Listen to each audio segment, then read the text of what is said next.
Ko si ti? Za koga radiš? Ko te plaća?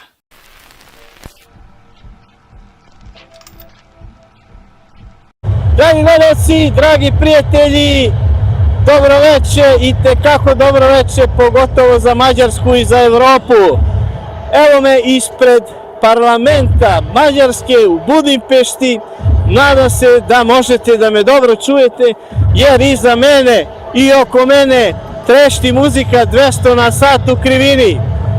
Dragim prijateljima Mađarima čestitam pobedu nad ruskokolonašem i diktatorom Viktorom Orbanom.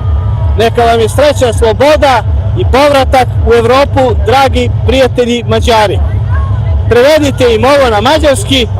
Ja sam mislio to da sroči na mađarskom, ali dragi gledalci, ja sam toliko uzbuđen da bi verovatno napravio jedno 8 lapsusa, jer slabo divan mađarski, a i to malo s greškom. Dobro, malo bolje od slabo priča mađarski.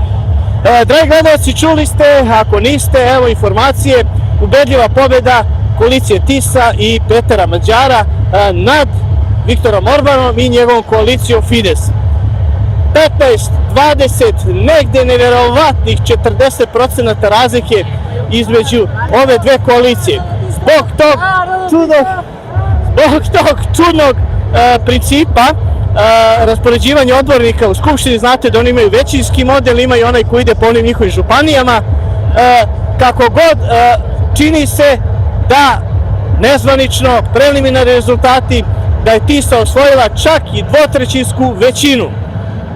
Ruski sluga Viktor Orban poražen je, a mi se nadamo da će ruski sluga u Srbiji Aleksandar Vučić iz Čipuljića takođe doživjeti njegovu sudbinu. Zato, dragi gledalci, sad i u buduće izbor je samo jedan ukoliko želite da pobedite diktaturu, tiraniju, nepravdu i sve najgore u Srbiji.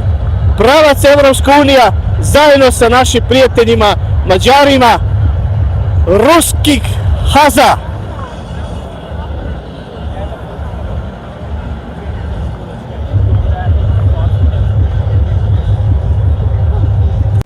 Ko si ti? Za koga radiš? Ko te plaća?